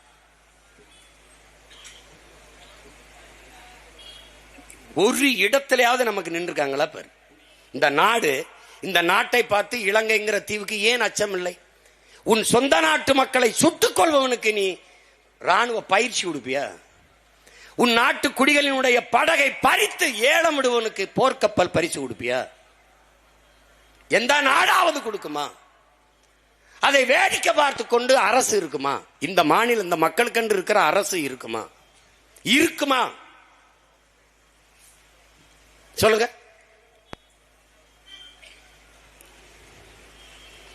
நம் தலைவன் அந்த நிலத்தில் படையோடு நிற்கிற வரை ஒரு மீனவனையும் தொட முடியவில்லை. இந்த நாடு வலிமை மிக்க கடற்படை வைத்திருக்கிறது. அமெரிக்காவினுடைய போர்க்கப்பல் தூத்துக்குடியில் வந்து நங்கூரம் போட்டு 3 மாதங்கள் நங்கூரம் போட்டு நின்றுச்சு. ஒரு வாரம் 3 மாதம் பயணம் செஞ்சு வந்து தூத்துக்குடி கடற்கரையில் ஒரு போர்க்கப்பல் நிறைந்த ஆயுதங்களோட வந்து நங்கூரம் போட்டு நின்றுச்சு. ஒரு வாரம் கழிச்சு போய் பார்க்கறான், என்னடா வேற ஒரு கப்பல் இருக்குன்னு. என்ன நீ புடுங்கண்ணா, நீ ஒரு ரேடார் வச்சு என்ன கண்காணிச்சா? வலிமை மிக்க கடற்படை வச்சு பாதுகாப்பு பணி என்ன செஞ்ச? அவன் என்ன பண்ண, நீ எந்த கொம்பனிடுறா, நான் வந்து நிக்கிறேன் பாடுறான்னு உள்ள வந்து நங்குரம் போட்டு நின்ட்டான். கப்பல் நிறைய ஆயுதம். நீ என்ன பண்ண, அந்த ஆயுதத்துல அந்த கப்பல்கள் இருந்து 2 வீரனை கைது பண்ணி உள்ள போட்ட. அவன் என்ன, அவனுடைய துணை தூதர் தேவயானி கோபுர கடையை தூக்கி உள்ள போட்டான். உடனே ஐயோன்னு கத்துனான். அவன் காதலே வாங்கல. அவன் என்ன சொல்ல வரான், நீ எந்த கொம்பனா விடுறா என்னை ஒண்ணும் பண்ண முடியாதுன்னு வந்து கட்டான். ஆனால் அதே அமெரிக்க போர்க்கப்பல் ஒற்றை மகன் அந்த நிலத்தில் நிக்கிறவரை கூட நுழைஞ்சானடா. மொத்த சீனா மொத்த இலங்கையும் ஆக்கிரமித்து நிற்கிறது. மறுப்பவர் எவர்? கச்சத்தீவிலே சீன கூடாரம், சிங்கள வீதிகளிலே வணிக நிறுவனங்களின் பெயர் பலகைகளில் சைனீஸ் எழுத்துக்கள். இங்கே வட இந்தியன் பணி செய்வது போல அங்கு முழுக்க சீனர்கள் வேலை செய்கிறார்கள். அம்மந்தோட்டா இதே இதே இதே கடற்படை தளத்திற்குத்தான். நெப்போலியன் சொல்லுகிறான், என் உடன் பிறந்தார்களே, பிரிட்டிஷ் கால்வாய் எனக்கு கிடைத்தால் 1 மாச காலத்தில் உலகத்தை வென்று முடிப்பேன். ஆனால் இலங்கையிலே திரிகோணமலையே அந்த கடற்பரப்பு எனக்கு கிடைத்தால் ஒரே வாரத்தில் உலகத்தை வென்று முடிப்பேங்கிறான். அப்பதான் யார் எங்கடா இருக்கு திருகோணமலைன்னு கவனிக்கிறான். அது யார்கிட்ட இருக்கு? நம்முடைய தலைமையிட்ட இருக்கு, நம்முடைய தாய் நிலத்தில் இருக்கு. இயற்கையில் அமைந்த எல்லா நாடுகளையும் இணைக்கக்கூடிய ஒரு கடற்படை தளம், ஒரு துறைமுகம். அந்த இடத்தை சீனா குருவிக்குது. இந்த பாரு, நான் சத்தியம் பேசுறேன், என் தலைவன் மேல ஆணைய. தலைவர் வந்து என்ன பேசுது? 36 லட்சம் கோடியை கொடுக்குறேங்குது, நாடை அடைஞ்சு குடிக்கிறேங்குது, நீங்களே அதிபரா இருந்த ஆளுங்குது. தலைவர் கேட்கிறாரு, இதுக்கு நான் என்ன பண்ணணும்னு. அதுல 25 ஏக்கரை அந்த திரிகோணமலை கடற்பரப்புல 30 ஆண்டுக்கு லீஸுக்கு ஒத்திக்கு கொடுங்குது. சரி, யோசிக்கலாம், போயிருது. திருப்பி அமெரிக்கா அதே தேவை, அதே ஆஃபர், அதே டிமாண்ட், அதே தேவையை வைக்குது. சீனா என்ன சொல்லுதோ அதே சொல்லுது. அதிபராக்கிறோம், உங்களுக்கு விடுதலை பெற்றுக் கொடுத்துறோம், நீங்க ஆளுங்க, எங்களுக்கு அந்த கடற்பரப்பு மட்டும் கொடுங்க. சரி, தலைவர் அனுப்பிடுறாரு. திருப்பி முக்கியமான தளபதிகளை கூப்பிட்டு உட்கார்ந்து பேசுறாரு. என்ன செய்யலாம்? சில தளபதிகள் சீன தயவுல நம்ம நாடு அடைஞ்சுக்கலாம், பக்கத்தில் இருக்க நாடுன்னு. சில தளபதிகள் சீனா பக்கத்திற்கு அடிக்கடி மூக்க நீட்டும், அமெரிக்கா பெரிய நாடு, அது தயவுல அடைஞ்சுக்கலான்னு. இப்ப இங்க ஒரு தலைவன் இருக்கான், நம்ம உயிருக்கு உயிரான தலைவன் சொல்றாரு, இது ரெண்டுல எதை செஞ்சாலும் இந்தியாவுக்கு எதிராக வந்துரும்லங்கிறாரு. இந்தியாவுக்கு எதிராக வந்துவிடக் கூடாது என்று நினைத்த தலைவனுக்கு எதிராக இந்தியா நின்றதுதான் வரலாற்றில் பெருந்துரோகம். தலைவர் மறுத்தார், ராஜபக்சே ஏற்றான், இறங்கிட்டான். அவனுக்கு எல்லா உதவியும் செஞ்சு நம்மளை அழிச்சான். இன்னைக்கு இலங்கையை அவன் கைப்பற்றிட்டான். அதே கடற்படை தளத்தை, அதே திரிகோணமலையை 90 ஆண்டுக்கு 900 கோடிக்கு லீஸுக்கு எடுத்து அம்மந்தோட்டாவில் கடற்படை தளத்தை அமைத்து விட்டான். நீ ஒன்னும் செய்ய முடியாது. நீ என்ன செஞ்ச? பாகிஸ்தான் போர் தொடுப்போம், பாகிஸ்தான் நாடே இருக்காது. ஏன்னா பெரிய சண்டை, சின்ன பையன். ஒரு வல்லாதிக்கத்தின் அழகு எளியோனோட மோதுவதில்லை. உலகத்திலே கொடுமையான வன்முறை, ஒருவனை அடித்தால் திருப்பி அவன் அடிக்க மாட்டானா, அவனை அடிப்பதுதான். ஆனா அப்படி அடிப்பான். பாகிஸ்தான் அப்படின்பா, அமெரிக்கான்னா பேசி தீர்த்துக்கிடுவோம், சீனான்னா பேசிக்கிடுவோம். அருணாச்சல பிரதேசத்தை என்னுடைய மாநிலம் என்கிறான். தொட்டு பாரா, சொல்ல பாப்போம். அந்த மாநிலத்தின் நடு பகுதியில் நின்று நாட்டின் பிரதம அமைச்சரை பேச சொல்லிடுறா பாக்குறேன். சொல்லு பாப்போம், பேச சொல்லு. 41 கிராமங்களை எல்லாம் அவன் ஆக்கிரமிச்சா, அவன் பேரை வச்சுட்டான் சீனா பேருகளை. கொஞ்சம் கொஞ்சமா 100 கிலோமீட்டர் 200 கிலோமீட்டருக்கு அவன் கொஞ்சம் கொஞ்சமா அந்த எல்லை வேலியில நகர்த்தி கொண்டே வரான். கேட்க யார் இருக்கா? இதேதான் நேரு அவர்கள் வட இந்தியாவில் ஒரு பகுதியை எடுத்து வட இந்திய நிலப்பரப்பில் சீனாவுக்கு தாரை வார்த்தார். அதேதான் இதை எடுத்து தாரை வார்த்து கொடுத்தார் அம்மையார் இந்திரா காந்தி. அன்னைக்கு பாராளுமன்றத்தில் என் தம்பியில் குறிப்பிட்டது போல ஒரே ஒரு மகன், நம்முடைய தாத்தா மூக்காயத்தவர் அவர்கள், வரலாற்றில் பெருந்துரோகத்தை நீங்க செய்கிறீர்கள். நான் நாடாளுமன்ற உறுப்பினராக இருக்கிற ராமநாதபுரத்திலே என்னுடைய மக்களுக்கு நீங்கள் துரோகம் செய்கிறீர்கள், மீனவ மக்களின் வாழ்வாதாரத்தை பறிகொடுக்கிறீர்கள், உங்கள் அப்பா செய்த வரலாற்று தவறை நீங்கள் செய்கிறீர்கள். அம்மையார் இந்திரா காந்தி அவர்களே, கச்சத்தீவை கொடுக்காதீர்கள் என்று முழக்கமிட்ட ஒரே மகன் நம்முடைய தாத்தா தேவர் தந்த தேவர் மூக்கையத்தவர் அவர்கள் தான். பேசினா இந்த பார், நான் சொன்னா நீ நம்ப மாட்ட. இங்க பார், இந்த கச்சத்தீவு இலங்கைக்கு கொடுப்பது சம்பந்தமான விவாதம் வருது. எப்ப இருந்து? இலங்கை விடுதலை பெற்றது இருந்து அதை கேட்டுக்கிட்டு இருக்கான் அவன், கடற்படை தளம் அமைக்கிறதுக்கு. அப்ப 1961 10/5/1961 பிரதமர் நேரு சொல்றாரு பாரு, இந்த சின்ன தீவின் பேரில் எனக்கு எந்த அக்கறையும் இல்லை. யாருக்கு? அவங்க அப்பஞ்சத்து இல்ல. ஏய், நான் சில சமயம் நானா பேசும்போது நம்ப மாட்டேன் தான் அதை எடுத்து படிக்கிறேன். ஏன்னா நான் பார்த்து படிக்கிற பழக்கம் இல்லை, இதை நீ பார்த்துக்கணுங்கிறதுக்காக படிக்கிறேன். இந்த சின்ன தீவின் பேரில் எனக்கு அந்த முக்கியத்துவம் இல்லை. மேலும் அதன் மீதான நமது உரிமையை விட்டு கொடுப்பதில் எனக்கு எந்த தயக்கம் இல்லை. ஏன்? அவர்கள் சம்பந்தம் இல்லை. பார் ஐயா பெருமகனார் நேரு, அடுத்த ஒரு தானை தலைவர், தன்மான தலைவர் டாக்டர் கலைஞர், முத்தமிழறிஞர். பாரா, இங்க பாரா, கீழே பாரா. 1973 அக்டோபர் 15-16 இதில் கொழும்புவில் இந்திய ஸ்ரீலங்கா அரசுகளினிடையே பேச்சுவார்த்தை நடத்தப்படுவதற்கு முன்பே அக்டோபர் 13-14 தேதிகளில் அன்றைய தமிழ்நாடு முதல்வர் மாண்புமிகு தமிழின தலைவர், தன்மான தலைவர் டாக்டர் கலைஞர், முத்தமிழ் அறிஞர், வித்து பிழைத்தவர், அவர்கிட்ட பாராடே முத்தமிழறிஞர் கருணாநிதியிடம் கலந்து ஆலோசிக்கப்பட்டுள்ளது. ஸ்ரீலங்கா அரசுடனான பேச்சுவார்த்தையில் அதனுடைய செய்திகள், அதாவது சாரம் அனைத்தும் முதல்வருக்கு தெரிவிக்கப்பட்டு கொண்டே இருந்தது. அதில் இந்திய ஸ்ரீலங்கா அரசுகள் எடுக்கும் முடிவுக்கு முழு ஆதரவை அளிப்பதாகவும், தமிழ்நாட்டில் உள்ள சூழ்நிலையை அனுசரித்து வெளிப்படையாக தனது நிலைப்பாட்டை அறிவிக்க இயலாது என்றும், தமிழ்நாட்டில் இருந்து எந்த எதிர்ப்பும் தீவிரமடையாமல் பார்த்துக் கொள்வதாகவும் உறுதியளித்தார். இவங்க கச்சத்தை மீட்பாயின்னு நீனு வாயில் அரிசியை போட்டு படுத்து கிடக்குற. நீ போடா, ஒன்னு நடந்துருச்சு தப்பு, நீ என்னோட பிறந்தது இல்ல நான் உன்னோட பிறந்தது, ரெண்டுல ஒன்னு தவறு நடந்துருச்சு. எப்படி மீட்பான்? அவன் எப்படி மீட்பான்? நீதான் 500-200 கொடுத்தா கூட போய் நிக்கிற, 500 கொடுத்தா உன் மதிப்பு மிக்க உரிமையை விற்கிற. அப்புறம் உனக்கு என்ன மதிப்பு இருக்கும்? கட்சித்தீவை எப்ப அவன் கூட நீ இப்ப நீ ஒரு 5 வருஷம் என் தம்பிகள் சொல்ற மாதிரி என்கிட்ட கொடு, தெரியாம கூட நீ ஓட்டு போட்டு படுத்துரு, ஒரு நிறைந்த போதையில கூட எனக்கு போட்டுறான், போட்டு மயக்கத்துல கூட போட்டு ஒரு தடவை ஏப்பா தெரியாம சரி விடுப்பா, ரொம்ப கத்துறா, ஒரு தடவை போட்டு தான் பாப்பமே, என்னை ஒரு தடவை உட்கார வச்சுதான் பாருடா எங்களை. டேய், அவன் நம்ம மீனவன் வர்றான், சட்டசபையை கூட்டுறோம், ஒரு அரை மணி நேரம் பேசுறார். இந்த நாடு நாடாவதற்கு முன்பே நிலைத்து வாழக்கூடிய பூர்வீக மக்கள், இந்திய நாடு எங்கள் நாடு, பாரத நாடு, பைந்தமிழர் நாடு, கச்சத்தீவு எங்களுடைய தாய் நிலம், எங்களுடைய பாட்டன், எங்கள் மூதாதை சேதுபதி மன்னனுடைய சொந்த நிலம், தமிழரின் தாய் நிலம். அதை இலங்கை சிங்கள அரசிற்கு தாரை வார்த்து கொடுத்து விட்டது அன்றைய காங்கிரஸ் அரசு, அம்மையார் இந்திரா காந்தி. எங்களுடைய வாழ்வுரிமை பறிபோய் விட்டது. கச்சத்தீவு எனக்கென்றால் கடல் பரப்பு தூரம், கச்சத்தீவு அவனுக்கென்றால் கடற்பரப்பு அவனுக்கு தூரம். அதனால் கச்சத்தீவை மீட்க வேண்டும். தொடர்ச்சியாக மீனவ சொந்தங்கள் படுகொலை செய்யப்படுவதும், படகுகள் பறிக்கப்படுவதும், வலையை கிழித்து சிறைப்படுத்தப்படுவதையும் பார்த்து கொண்டு சகித்துக் கொண்டு தன்மானமிக்க தமிழ் மக்கள் வாழ்வதில் அர்த்தம் இல்லை. என் அக்கா தங்கச்சி தாலி அறுப்பதை பார்க்க நாங்கள் இந்த பதவிக்கு வரவில்லை. தாலி அறுப்பவன் தலையை அறுப்பதுதான் மான தமிழ் மக்களின் மானமும் வீரமும் ஆரம். அதனால் இந்திய பேரரசிற்கு, இந்திய ஒன்றிய அரசிற்கு நாங்கள் ஒரு கோரிக்கையை வைக்கிறோம். கச்சத்தீவை திருப்பி எடு.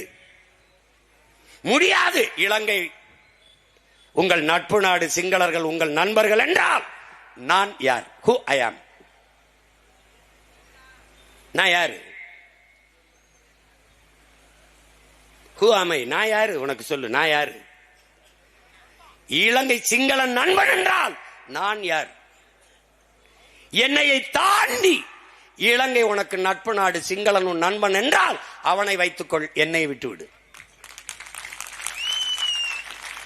இந்த நாடு விடுதலை வருவதற்கு அடிமைப்பட்டு கிடக்கும் போது வீர போர் புரிந்து வாழும் வேலுமேந்தி தூக்களே தொங்கி செக்கிழுத்து சிறைப்பட்டு ரத்தம் செய்தி போராடி மாண்ட மறவர்களின் மக்கள் நாங்கள்.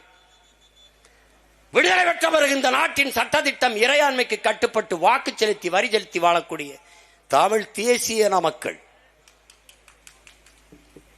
எங்களின் வரலாற்று பகைவன் சிங்களன். அவன் வேண்டுமானால் நீ அவனை வைத்துக்கொள், நான் வேண்டுமானால் என்னை வைத்துக்கொள், அவனை விட்டுவிடு. அவன் வேண்டுமானால் அவனை வைத்துக்கொள், என்னை விட்டுவிடு. இதில் ரெண்டில் ஒண்ணு, நீயே முடிவெடு. ஒரே வழி, கச்சத்தீவை திருப்பி எடு, இல்லை என்றால் என்னை பிரித்து விடு. இது சட்டசபையில் தீர்மானம். மாநில அரசு போடுகிற சட்டங்களை நாங்கள் மதிக்க வேண்டியதில்லை. அப்ப நீ போடுற சட்டத்தை நான் என்ன மாயத்துக்கு மதிக்க வேண்டும்? என் வரி வேணும், என் வரியை நாக்க போட்டு நக்கி நக்கி திம்ப இந்திய பெருநிலத்தை, இந்த நாட்டின் பொருளாதாரத்தை நிரப்புவதிலே மராட்டியன் முதல் இடத்திலே, மானத்தமிழன் இரண்டாவது இடத்திலே. வெக்கமா இல்ல? வெக்கமா இல்ல? என் வரியை எடுக்க எப்படி வர? எப்படி வர? உடனே இவர் சொல்வார்கள், அதை நான் மதிக்க முடியாது. பார்த்தீர்களா, இவர்களை விடக்கூடாது, தமிழ் தேசியர்கள், பிரிவினைவாதிகள், தனிநாடுகள் பாரு, அதுக்கு வாடா. என் தாய் நிலத்தில் ஒரு பகுதியை சிங்களனுக்கு நீ தாரை வார்த்தது தவறு, கொடுமை, பிரித்து அதை எடுத்து என் நிலப்பரப்போடு சேரு என்று சொல்கிற நாங்கள் பிரிவினைவாதிகள், கொடுத்ததுதான் என்று சொல்கிற நீ தேசியவாதியா? அடுத்த தீர்மானம், நீ என்ன செஞ்சு வருவ? அதிகாட்சி என்னடா செய்வ? ஆட்சியை கலைப்ப, மறுபடியும் தேர்தல் வைப்பிலடா, அதுலயும் நாங்க நிப்போம்லடா. இங்க மான தமிழச்சி மாறல பால் குடிச்சு மானமும் வீரமும் அறமும் உயிரென்று வாழ்ற மறவர் கூட்டம் கோடி கோடி. அன்னைக்கு ஒரு ஓட்டு நீ வாங்க முடியாது, மொத்தமா நாங்க தான். அன்னைக்கு 117 இடம் வென்று நாங்க ஜெயிச்சிருந்தோம்னு வச்சுக்க, இப்ப 234 நாங்க தான். நீ ஒரு தடவை விட்டு பாரு. அப்படி ஏன் அப்படி சண்டை போட நிமிந்து நிக்க வீரம் மறவன் இங்க ஒருத்தனும் இல்ல. எல்லாம் நாங்கள் வரி கொடுக்க முடியாது என்று சொல்ல எவ்வளவு நேரமாகும்? அந்த நேரம் எப்பயா? அந்த நேரம் எப்ப? இப்படி ஒரு கொடுமை. நீ வசமா சிக்கிக்கிட்ட தம்பி, சிக்கிக்கிட்ட. நீ இன்னும் வரவங்க அடுத்த தடவையும் அவங்க தானா? டேய், என்ன பாடுபட்டாலும் இவங்களை ஒழிச்சு போடணும்டா. என்ன பாடுபட்டாலும் ஒழிச்சு போடணும். ஒரே வழிதாண்டா இருக்குது, நம்ம வெல்றதான். கேரளா மீனவனை அவன் தொட பயப்படுற மாதிரி நம்ம மீனவர்களை அவன் தொட பயப்படணும். என்ன பண்ணுவேன் சீமான்? நெய்தல் படை கட்டணும்னா இவர் என் தம்பியோட சொன்னார், அதிபரா இவர் எப்படி பண்ணுவாரு? என்ன ஸ்டாலின் போலீஸுக்கு ஆள் எடுக்கிறாரு, அப்படி அதிபரா அவர் எப்படி எடுக்கிறாரு? எப்படி எடுக்கிறாரு? ஏன் நான் சொன்ன நீ சிரிச்ச. 2016 ஆட்சி எப்படி நடத்துவேன்னு புத்தகம் வெளியிட்டேன், சிரிச்ச. அதை பினராயி விஜயன் நெய்தல் படைன்னு ஒன்று கட்டி அது பேரணியில் அவர் போய் வணக்கம் செலுத்துறார், ரசிக்கிற. நெய்தல் படை கட்டிட்டார், நாம நெய்தல் படைன்ட்டோமா, அதை அப்படியே காப்பி அடிக்க கூடாதான். நெய்தல் மீட்சி இயக்கம். நெய்தல் மீட்சினா யார்கிட்ட அடமானம் இருக்கு? நகை அடமானம் வைக்கிறோம், மீட்கிறோம். யார்கிட்ட இருக்கு? நீங்க தான் அடமானம் வச்சா வைக்க போயில, இவங்க தான். யார்கிட்ட? நம்ம தான். நம்ம சொன்னா பரவாயில்ல, மீட்கணும்டான்னு. இவங்க மீட்சி இயக்கம். எங்கப்போ நம்ம சொல்றோமா, அது மக்கள் அதை ஆதரிக்கிறானா, அதனால அதுக்கு ஒரு வார்த்தை. இப்பதான் முதியோரே பாக்குறாங்க. அன்பு சோலை என்று முதியோர் காப்பகம். இவளால் முதியோர்களே இல்ல. திடீர்னு தூக்கத்திலிருந்து எந்திரிச்சு பேசுவாங்க, சாதிவாரி கணக்கு எடுக்க வேண்டும். ஆமா, எடுக்க வேண்டும். நீதான் எடுக்கணும். நெய்தல் படை தமிழ் தேசிய அரசு, தமிழர் தேசிய அரசு அமையும் போது நெய்தல் படை கட்டப்படும். எப்படி கட்டுவ சீமான்? மீனவ மக்களை படையில் எடுப்பேன். அவனுக்கு கல்வி தகுதி கிடையாது, உடல் தகுதி கிடையாது, ஒரே தகுதிதான். படகோட்ட தெரியுமா, நீச்சல் தெரியுமா? தெரியும், படையில சேர்க்கிறேன். பயிற்சி, அது உலகத்தில் தலை சிறந்த பயிற்சியை கொடுக்குறோம். நீ பெட்ரோல் கொண்டு போவியா, டீசல் கொண்டு போவியா, சாப்பாடு கொண்டு போவியா, எதை கொண்டு போய் எனக்கு தெரியாது. ஆனா இந்த குண்டு, இந்த துப்பாக்கி கொண்டு போகணும். ஒரு படகுக்கு 2 அந்த படகு போகும்போது பின்னாடி துணை படகு, பாதுகாப்பு படகு. அதே படகு நான் அனுப்புவேன், கப்பல் பின்னாடி போகும், மீன்பிடி படகோட. அவன் வர்றான்னு வச்சுக்கடா, அவன் தொடுவான்னு நினைச்சா தூக்குடா, முதல்ல போடுறான். சாகுறன்னு ஆயிடுச்சு, அவனை சாகடிச்சிட்டு செத்துறான். நடுக்கடல்ல ஒரு தடவை பறக்க விடுறா, இன்டர்நேஷனல் இஷ்யூ ஆகுடா, சர்வதேச கடல் எல்லையில பிரச்சனைடா, பேச வருவான். அப்ப கால் மேல கால் போட்டு, ஐ டோன்ட் நோ இங்கிலீஷ். போடா, ஏண்டா நான் சாகும் போது என் ஆத்தாள் அப்பன் கதறும் போது என் அக்கா தங்கச்சி தாலி இருக்கும்போது ரசிச்சுக்கிட்டு உட்கார்ந்துருந்த நாய் போடா. என் கடல் எல்லைக்குள் என் மக்கள் சுதந்திரமாக மீன் பிடிக்க முடியாம எவனும் நடமாட முடியாத நிலையை உருவாக்க. நெய்தல் படை கட்டுவது உறுதி. நீ வேணா பாரு, அவனை தொட சொல்லு பாப்ப. எப்படி ஆள் எடுப்ப நீ? போலீஸுக்கு எப்படி எடுப்பிய? ஊர்காவல் படையெல்லாம் எடுக்கிற, உனத்துக்கு உதவாத படைகள் எல்லாம் எடுத்து வச்சுக்கிற. என்ன பண்ணுது உன் போலீஸ்? தான் எல்லாருக்கும் தெரிஞ்சு கஞ்சா விக்குது, எல்லாம் விக்குது.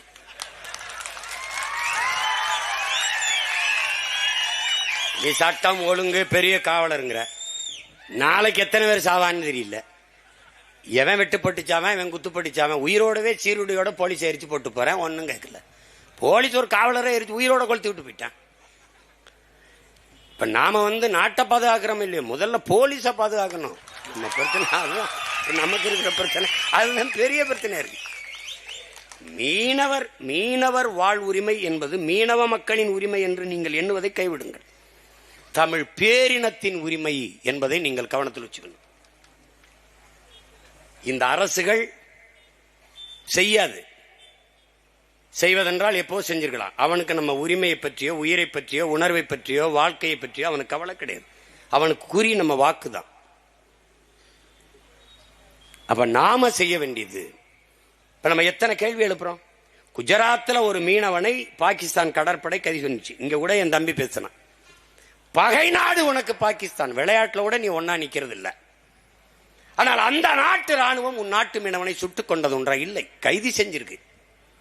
ஒரே ஒரு முறை குஜராத் மீனவனை சுற்றுச்சு, தெரிய ஒரு தவறுதலா துற்றுச்சு. உடனே என்ன பண்றான், படையை பூரா கொண்டு நிறுத்தி எந்த நேரமும் போர் தொடுக்கலாம்ங்கிற பதட்டத்தை உருவாக்குற. ஒரு மீனவனுக்கு.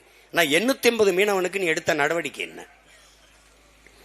ஒரு மீனவன் சாவுக்கு இந்த நாட்டின் வெளியுறவுத்துறை அமைச்சர், பாதுகாப்புத்துறை அமைச்சர், பிரதம அமைச்சர் ஒரு கண்டனமாவது, ஒரு வருத்தமாவது தெரிவிக்க வேண்டாமா? இல்லை.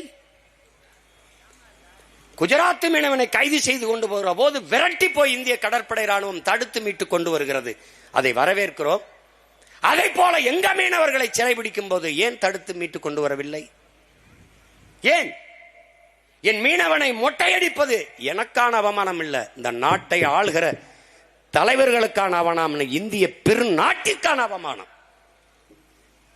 ஒரு சின்ன தீவு, ஒரு 4 மாவட்ட அளவு வைத்திருக்கிற ஒரு நாட்டுக்காரன் இவ்வளவு பெரிய நாட்டின் குடிமகனை மொட்டையடித்து இழிவுபடுத்துறான் என்றால் அது எனக்கான மொட்டை இல்லை. நாட்டை ஆளுகிற பிரதம அமைச்சர், ராணுவ அமைச்சர், உள்துறை அமைச்சர், இந்த நாட்டின் முதலமைச்சர், இவர்களுக்கான அவமானம் தானே ஒழிய எங்களுக்கு ஒன்றும் இல்லை. இந்த நாட்டின் மக்களின் நிர்வாணம் என்பது தேசத்தின் நிர்வாணம், நாட்டிற்கான அவமானம் ஒழிய எங்களுக்கு இல்லை. இவர்கள் அதை பற்றி கவலை கொள்ள மாட்டார்கள். அது அவர்களுக்கு அதை பற்றி அக்கறையும் இல்லை, இதை பற்றி தேவையும் இல்லை. தேர்தல் வரும்போது மீனவ மக்கள் அவர்கள் எங்க, என் தம்பி என் தங்கச்சி ஜெனிபர் சொன்ன மாதிரி ஒரு மீனவ பிரதிநிதி 40 பேர்ல ஒரு மீனவ பிரதிநிதி சொல்லு எங்கே? இதை மாற்றுவதற்கு, இந்த கொடிய காயத்தை ஆற்றுவதற்கு நமக்கு இருக்கிற ஒரே வாய்ப்பு தமிழ் பேரின மக்களின் ஓர்மை. சாதிய மத உணர்ச்சியை பின்னுக்கு தள்ளி நாங்கள் தமிழர்கள் என்கிற இன உணர்ச்சியை முன்னுக்கு நிறுத்தும் போதுதான் தமிழ் தேசிய இன உணர்வு பிறக்கும். அந்த இன உணர்வு பிறக்கிற போது தமிழ் தேசிய இன மக்களுக்கான அரசியல் வலிமை பிறந்துரும். இப்ப நாங்க மொத்தமா உட்கார்ந்து இருக்கிறதே எத்தனை பேருக்கு பதட்டமா இருக்கு. இப்ப இதிலே எல்லாரும் பேசும்போது நேரம் பத்தல, இன்னும் 40-50 பேர் வெளியில இருக்காங்க. அவங்கள ஒரு நாள் வச்சு விடிய விடிய மாநாடு போடுவோம்டா. ஒரு நாள் காலையில 10 மணிக்கு ஆரம்பிச்சு ராத்திரி 10 மணி வரைக்கும் பேசுவோம். தனித்தனி மாந்தர்கள், தனித்தனி தமிழர்கள் ஒரே நோக்கத்துக்காக பேசுகிறார்கள். பல்வேறு நிலப்பரப்புகளில் பிரிந்து பிளந்து வாழ்ந்தாலும் ஒரு தாய் பிள்ளைகளாக இணைந்து இன உணர்வுக்காக, இன மக்களின் நலனுக்காக நிற்கிறார்கள் என்பதை காட்டணும். இந்த ஓர்மை தொலைதூரத்தில் இருக்கிற தமிழ் தேசிய இன பிள்ளைகளுக்கு ஒரு பெரிய உற்சாகத்தையும் நம்பிக்கையும் கொடுக்கும்.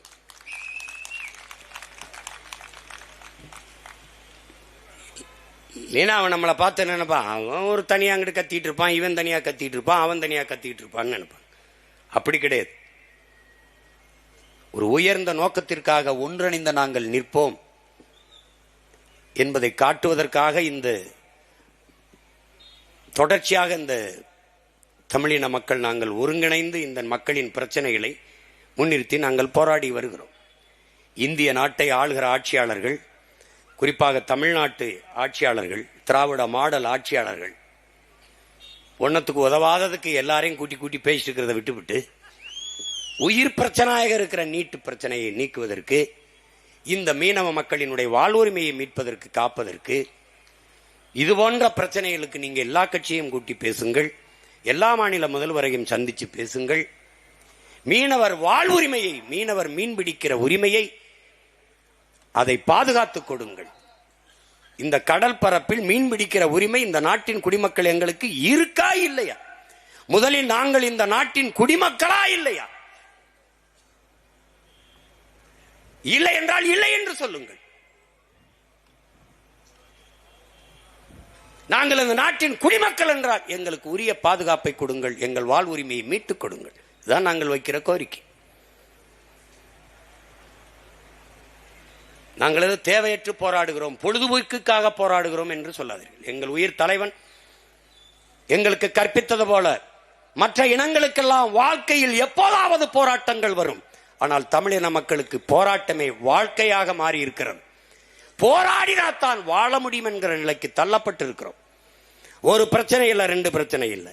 சட்டசபையிலே மாண்புமிக்க தமிழக முதல்வர் ஐயா அவர்கள் 1,00,000 போராட்டங்களுக்கு நாங்கள் அனுமதி கொடுத்திருக்கிறோம் என்கிறார்கள். இதில் என்ன பெருமை?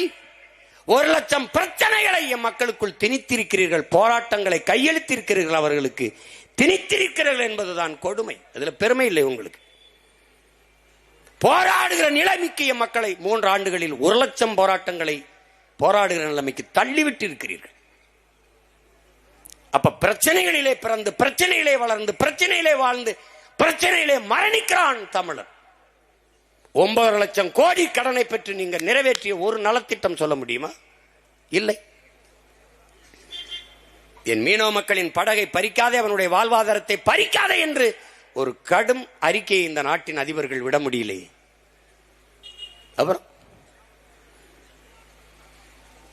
எனவே என் அன்பு தம்பி தங்கைகள், என் அருமை உடன் பிறந்தார்கள், நம்முடைய உணவை நாமே எடுத்து உண்பது போல, நம்முடைய மூச்சுக்காற்றை நாமே சுவாசிப்பது போல, நம்முடைய உரிமையை நாமே போராடி பெறுவது இந்த அதிகாரங்களை நம்பி பயனில்லை. ஒன்றை உங்கள் உடன் பிறந்தான் சொல்லுவேன், மக்களின் பிரச்சனைகளை அரசு கையில் எடுக்காத போது அரசை, அதிகாரத்தை கையில் எடுப்பதை தவிர மக்களுக்கு வேற வழி இல்லை. எனவே அதிகாரம் மிக வலிமையானது, அதை அடைந்து விட்டால் அனைத்தும் எளிமையானது. அதிகாரத்தை நோக்கி அடிமை நிலையில் இருக்கிற அன்னை தமிழ் மக்கள் பாய வேண்டும், எழ வேண்டும், கிளற வேண்டும், வெல்ல வேண்டும். இதை தவிர நம் இன மக்களின் உரிமை மீட்புக்கு, எதிர்கால பாதுகாப்பான நல்வாழ்வுக்கு வாய்ப்பில்லை. மீனவ மக்கள் நம்மோடு நிற்பார்கள் என்று நாம் இங்கே நிற்கவில்லை, அந்த நம் சொந்தங்களோடு நாம் எல்லோரும் நிற்கிறோம் என்பதை காட்டுவதற்காகவே இங்கே நாம் கூடியிருக்கிறோம். எனவே இந்த கூட்டு இயக்க போராட்டத்தின் வாயிலாக நாம் விடுகிற கோரிக்கை, எங்கள் அன்பு மக்கள், எங்கள் மீனவ சொந்தங்களின் வாழ்வுரிமையை பாதுகாத்துக் கொடுங்கள். தொடர்ச்சியாக சிறைபிடிக்கிற அந்த கொடுமையை தடுங்கள். சிறைப்பட்டு இருக்கிற எங்கள் மீனவ சொந்தங்களை விடுதலை செய்யுங்கள். பறிமுள் செய்த ஏலமிட்ட படகுகளை மீட்டுக் கொடுங்கள், அல்ல அந்த படகுகளின் எண்ணிக்கைக்கு ஏற்ப இழப்பீடை கொடுங்கள். இதுதான் எங்கள் கோரிக்கை. புரட்சி எப்போதும் வெல்லும். நாளை நமது வெற்றி அதை சொல்லும். போராட்டத்தில் பங்கேற்ற என் உயிரினும் இனிய என் உடன் பிறந்தார்கள், பல்வேறு அரசியல் இயக்கங்களை சார்ந்தாலும் மக்களின் நலனுக்காக ஒன்று கூடிய என் உடன் பிறந்தார்கள் எல்லோருக்கும் என்னுடைய அன்பும் வணக்கமும், உங்கள் எல்லோருக்கும் என்னுடைய புரட்சிகரமான வணக்கமும் வாழ்த்துக்களும். தமிழ் தாய் வாழ்க, தலைவர் பிரபாகரன் வாழ்க. அனைவரும் பாதுகாப்புக்காக உங்கள் வாழ்விடங்களை, இருப்பிடங்களை நோக்கி பயணம் செய்யுங்கள். நன்றி, வணக்கம். நாம் தமிழர்.